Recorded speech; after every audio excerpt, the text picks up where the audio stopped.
Hello friends, हम लोग आज कक्षा 8 का पढ़ेंगे गुरु शिष्य पाठ को, जिसके लेखक का नाम विश्वनाथ त्रिपाठी है।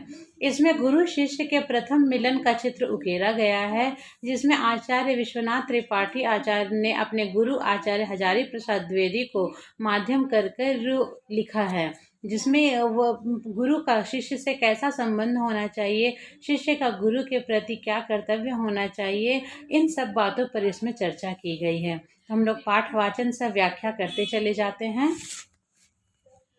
दूसरे दिन सवेरे 8 बजे के आसपास जब मैं त्रिपाठी जी के निवास आत्रेय भवन से निकला तो हल्की बूंदाबांदी हो रही थी। लेखक अपने बारे में बता रहे हैं कि जब 8 बजे सुबह आसपास त्रिपाठी जी के घर से निकले तो हल्की हल्की बारिश हो रही थी। पाजामा और कमीज चप्पल पहने था। पाजामा पैताने से फटा हुआ था, कमीज अच्छी थी। उनका चरित्र चित्रण कर रहे, रेखा चित्रण कर रहे हैं कि किस तरह के वस्त्र उन्होंने पहने हुए थे। कानपुर में बीए के क्लास फेलो सतीश की थी। काशी विश्वविद्यालय का क्षेत्र उन दिनों बहुत खुला था। विश्वविद्यालय के अंदर बहुत जगह खाली पड़ी थी। विश्वविद्यालय में प्रवेश करते ही बाईं तरफ महिला विद्यालय था, दाईं तरफ सर सुंदरलाल अस्पताल। अब वो सारा चित्रण कर रहे हैं, जिस जगह के बारे में लिख रहे हैं लेखक, वहाँ का वर्णन कर रहे हैं कि किस तरह से वहाँ पर एक तरफ महिला विश्वविद्यालय था, एक तरफ अस्पताल था। दोनों ओर छतनार वृक्ष थे। सड़क का आकाश उन वृक्षों से ढका रहता। बनारस के आसपास की ग्रामीण औरतें लाल कत्थई रंग की साड़ियाँ बहुत पहनती थीं। ऐसे भी पहले बनारस की जो साड़ियाँ होती थी वो लाल रंग की या कत्थे रंग की ही तैयार की जाती थी, तो अक्सर महिलाएं वैसा ही कपड़ा पहनती थीं। वे घास काटती, घास का गट्ठर सर पर रखकर सड़क के किनारे काम करती हुई अक्सर दिखलाई पड़ती। ग्रामीण औरतें जब साथ साथ चलती हैं तब चुप नहीं रहती, या तो गाती हैं या बात करती हैं, हंसी ठट्ठा करती है या फिर झगड़ा करती हैं। कि ग्रामीण औरतें जो होती है, अगर एक साथ 3-4 औरतें चल रही हों तो या तो वो गाना गाने लगेंगी या बात करने लगेंगी, और कुछ नहीं हुआ तो वो झगड़ा करने लगेंगी। गुस्से में चुप रहना, ना बोलना शहराती लोगों को आता है। कि शहर के लोगों को आता है कि जब बहुत झगड़ा हो गया तो आपस में मनमुटाव हो गया तो बातचीत बंद। लेकिन गांव की औरतें और भी झगड़ा करती हैं। बनारस की बोली, वहाँ के लोकगीत कैसे हैं यह लिखकर बताया नहीं जा सकता। मैंने उन औरतों की बोली सुनी या गीत सुना तो मुझे वह प्रकृति का ही कोई व्यवहार लगा, कि नेचर, कुदरत की देन लगी उनकी बोली को, उनके गीत, उनके झगड़े, सब कुछ। घास काटती हुई औरतों का गाना सुना तो लगा घासें ही गा रही हैं। खेत में काम करती औरतों का गाना खेत के पौधों को का संगीत लगा। ऐसा लगा जैसे पौधे संगीत सुन करके झूम रहे हैं और फिर वो हरियाली उत्पन्न कर रहे हैं। सड़क पर चलती औरतों की बातचीत नीम, आम, सड़क, अमलतास की बातचीत लगती, कि लग रहा था ऐसे उनकी वो बात नहीं कर रहे, पेड़ पौधे सभी बात कर रहे हैं उनके साथ। खाली पड़ी जगह में खेती होती थी। भैंस गाय घास चरते हुए चारों ओर दिखलाई पड़े। विश्वविद्यालय की सड़कों पर कार या ट्रक नहीं के बराबर दिखलाई पड़े। कि विश्वविद्यालय की सड़कों पर न कार जाती थी न ट्रक, लगभग ना के बराबर थी। रिक्शे बहुत थे।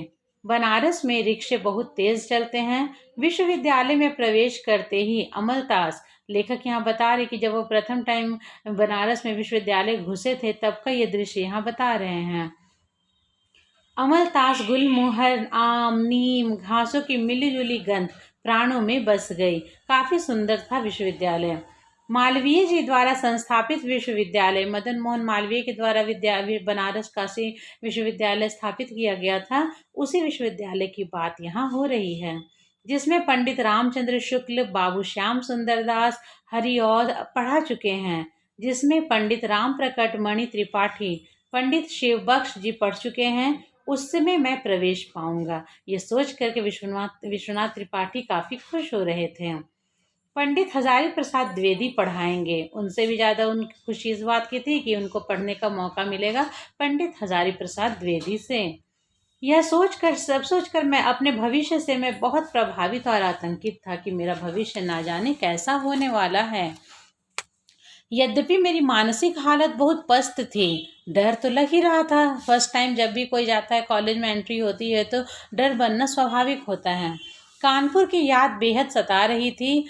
ये लेखक कानपुर से बिलोंग करते हैं और वो बनारस आए थे पढ़ाई पूरा करने के लिए। और बनारस अपनी सारी गरिमा के बावजूद निहायत अनजाना लग रहा था। सब कुछ होते हुए भी शहर अनजाना लग रहा था लेखक को।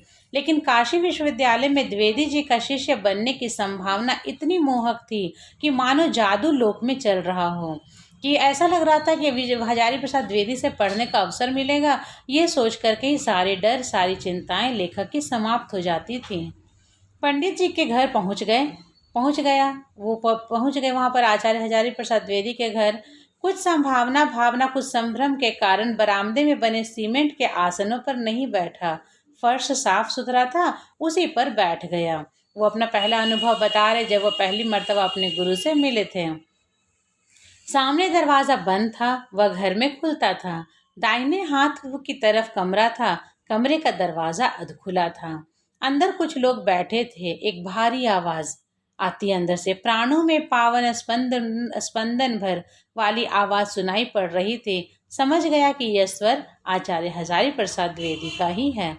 थोड़ी देर बाद दरवाजा खुला, उस बगल वाले कमरे का नहीं जिसमें द्विवेदी जी आगत व्यक्तियों से बात कर रहे थे। सामने का दरवाजा, जिस दरवाजे रूम में वो बात कर रहे थे, व्यक्ति जो आए हुए थे आगंतुक लोग, उसका रूम का दरवाजा नहीं खुलता है, दूसरे कमरे का दरवाजा खुलता है। गौरवर्ण की एक लड़की 10-12 बरस की निकली। ये गोरे रंग की लड़की जो 10-12 साल तकरीबन हो रहा होगा, वो बाहर निकलती है। दोनों हाथ जोड़कर प्रणाम किया, पास में रखे एक मोढ़े को उठाकर मेरे पास रख दिया। जमीन पर क्यों बैठे हैं, इस पर बैठिए। वो लड़की कहती है कि ज़मीन पर क्यों बैठे, फर्श साफ सुथरा था इसलिए लेखक बैठ गए थे, लेकिन वो कहती है कि ज़मीन पर क्यों बैठे, आप इस पर बैठिए। उसके व्यक्तित्व और वाणी में अद्भुत विनम्रता एवं शालीनता थी। उस 10-12 वर्ष की बच्ची में द्विवेदी जी की पुत्री हो सकती थी वह। बाद में ज्ञात हुआ कि वह द्विवेदी जी की सबसे छोटी पुत्री भारती अर्थात मुन्नू थी। कि बच्चे आचार्य हजारी प्रसाद द्विवेदी ने अपने बच्चों को भी उच्च तालीम और अच्छी शिक्षा और संस्कार दिए थे। कमरे में बैठे बैठे एक आगत चले गए। मुन्नू ने शायद पंडित जी को बता दिया था कि कोई बाहर बैठा है। वे बाहर आए। मैं संभ्रम उठ खड़ा हुआ। लंबी भरी काया, खद्दर की सिली हुई बांहकट्टी जिसमें जेब होती है पहने, गौर वर्ण, पैरों की उंगलियों को स्पर्श करती हुई धोती से उनका चरित्र चित्रण किया जा रहा है कि रूपरेखा उनकी किस तरह की थी। दाएं पैर की पिंडली को बाएं पैर के पीछे ले जाकर उसे लपेटते हुए उंगलियों से बाएं पैर के पंजे को खुजलाते हुए पंडित जी मेरे सामने खड़े थे। मैंने लपक कर चरण स्पर्श किया। कैसे आए हो, हजारी प्रसाद द्विवेदी ने पूछा। कैसे आए हो? आपकी शरण में आया हूँ, असहाय हूँ। आपके चरणों का आश्रय पाकर मेरा जीवन बन जाएगा। गुरु की और शिष्य की इतना अच्छा उदाहरण शायद ही हमें कहीं देखने को मिलता है। कोई दूसरा किसी का जीवन नहीं बनाता, तुम अपना जीवन खुद बना बिगाड़ सकते हो। द्विवेदी जी ने कहा कि कोई नहीं बनाता है किसी का जीवन। हम पर यह निर्भर करता है कि हम अपने जीवन को बनाते हैं या बिगाड़ते हैं। मैं एमए में प्रवेश पाना चाहता हूँ। आपका शिष्यत्व मुझे प्राप्त हो जाएगा? तो जब आपका शिष्यत्व मुझे प्राप्त हो जाएगा तो मैं धन्य समझूंगा अपने आप को। कैसे नंबर थे बीए में, द्विवेदी जी ने पूछा। लगभग 60%। 3 अंकों की कमी से फर्स्ट क्लास रह गया। 3 अंक की कमी थी इसीलिए मैं फर्स्ट क्लास नहीं आ पाया। हाई स्कूल इंटर में फर्स्ट क्लास था। BSSD कॉलेज कानपुर में अध्यापक आशा करते थे कि यूनिवर्सिटी में टॉप करूंगा। प्रथम श्रेणी भी नहीं आई। प्रथम श्रेणी भी नहीं आई। शर्म के मारे वहां से भाग आया हूँ। पंडित राम सुरेश त्रिपाठी ने कहा था कि वो एकदम भाग आए थे वहाँ से, कि सबको उम्मीद थी कि काफ़ी अच्छा रिजल्ट होगा, लेकिन उम्मीद से कम आया था इसलिए वहाँ से वो निकल पड़े थे। मैं पता नहीं कैसे यह सब कह गया। बोलते समय घबराहट में मैंने क्या कहा, पंडित जी ने क्या सुना, कह नहीं सकता। प्रथम मिलन अपने गुरु से था तो घबराहट भी थी, आशंका भी थी, और लेखक को यह पता भी नहीं चल रहा था कि उन्होंने क्या कहा और द्विवेदी जी ने क्या सुन लिया। कुछ आर्थिक कष्ट है, इकोनॉमिकल फाइनेंशियल प्रॉब्लम भी है क्या तुम्हें? उसका प्रबंध मैं कर लूँगा, मुझे बस आपकी कृपा चाहिए। लेखक यहाँ कहते हैं कि उसकी चिंता आप ना करें, मैं कर लूँगा, बस आप अपनी कृपा मुझ पर बनाए रखिए। जब तुम मेरे शिष्य हो गए हो तो गुरु शिष्य से बढ़कर आत्मीय संबंध और कौन होता है। गुरु और शिष्य का परम संबंध बताया है यहाँ पर द्विवेदी जी ने। विद्यार्थी को मधुकरी वृत्ति का होना चाहिए, जहाँ से भी संभव हो ज्ञान ग्रहण करना चाहिए। आप हिंदी के सूर्य हैं। लेखक यहाँ पर कह रहे कि आप हिंदी के सूर्य हैं। उनके बारे में यह बात डॉक्टर वासुदेव शरण अग्रवाल ने कही थी। मैं कुछ न बोल पाकर वही दोहरा रहा था, आपके पास रहूंगा तो कुछ सीख लूंगा। वह लेखक जो हैं सो द्विवेदी जी के साथ ही रहना चाहते थे, उन्हीं के संसर्ग में रह करके ज्ञान अर्जित करना चाहते थे। तुम्हें क्या पता मेरे भीतर कितने दोष हैं।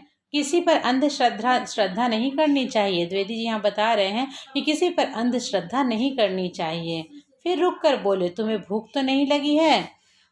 मैंने नहीं कहा और चरण स्पर्श करके चला आया। मैं प्रमुद्रित प्रफुल्लित डेरे पर यानी आत्रेय भवन में पंडित राम सुरेश त्रिपाठी के डेरे पर लौटा। उत्साहपूर्वक उन्होंने उनसे सब कुछ बताया कि मैंने प्रथम मिलन मेरा गुरु से कैसा हुआ और मैंने क्या क्या समाधान किया, क्या क्या शंकाएं थी मेरे मन में। सारी बातें उन्होंने राम सुरेश त्रिपाठी को कहा। वे संतुष्ट हुए, बोले अब तुम गांव जाओ, प्रवेश लेकर ध्यान से पढ़ो। मैं द्विवेदी जी से मिलकर तुम्हारे बारे में बात कर लूँगा। यहाँ नामवर सिंह से मिल लेना, वो भी एक बहुत प्रसिद्ध लेखक हैं। द्विवेदी जी उन्हें बहुत मानते हैं, प्रतिभाशाली युवक हैं। ऐसे लोगों से मिलते जुलते रहना चाहिए। मेरा नाम ले लेना। और इस तरह से यहाँ पर ये दिखाया गया है कि किस तरह से विश्वनाथ त्रिपाठी द्वारा अपने गुरु आचार्य हजारी प्रसाद द्विवेदी से प्रथम मिलन उनका किस तरह का रहा, डर और आनंद का मिश्रण था उनके मिलन में। तो इन बातों का जिक्र यहाँ पर किया गया है। तो हमारा आज का वीडियो यहीं समाप्त होता है।